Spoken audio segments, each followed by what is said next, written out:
Okay, it's time for cotangent. And I'm just going to go ahead and write cotangent up here. And so in cotangent, we have cosine over sine. So at x equals 0, cosine of 0 over sine of 0 is 1 over 0, which is undefined. So at 0, we have a vertical asymptote. Hopefully you can see that right there. Okay, we're going to have that same thing at pi and at 2 pi. Sorry, that's not very good. Okay, at pi over 2, we have 0 over 1. And at 3 pi over 2, we have 0 over 1. So we have 0 for both of those values. So what kind of behavior am I going to get for cotangent? Well, I expect a similar behavior to tangent, which means I'm that sort of shape where it goes up like that at that slope, but it could potentially go down. And so I have to verify that somehow. We're not just going to guess. This is math. Everything's exact. There's no guesswork here. So I'm going to come to this region that represents quadrant 1 between 0 and pi over 2, or 0 and 90 degrees. All cotangent values must be positive.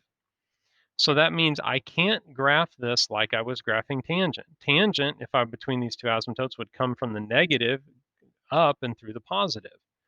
Well, cotangent has to be positive in this first quadrant region. So in order to be positive, it's going to have to come from the top and then slope down. So the difference between tangent and cotangent, right, number one, the asymptotes are shifted over by pi over 2 or by 90 degrees.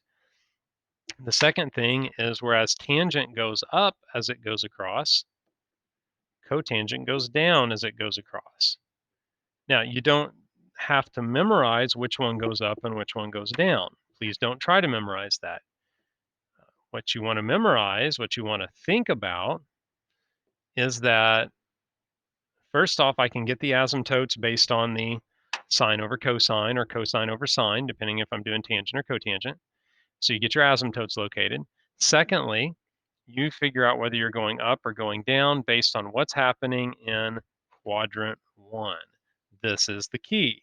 Right? It's very easy. You'll use it on all your trig graphs, and that way it will keep you going in the right direction. So you want to know that this sort of graph shape happens. This sort of shoots and ladders. You're either going up or going down, but which one and where they happen comes from knowing your identity, sine over cosine or cosine over sine, in this case for cotangent. Number one, you know that identity to get your asymptotes located correctly. Number two, you make sure that quadrant 1 has only positive y values, and then from there your graph will be correct.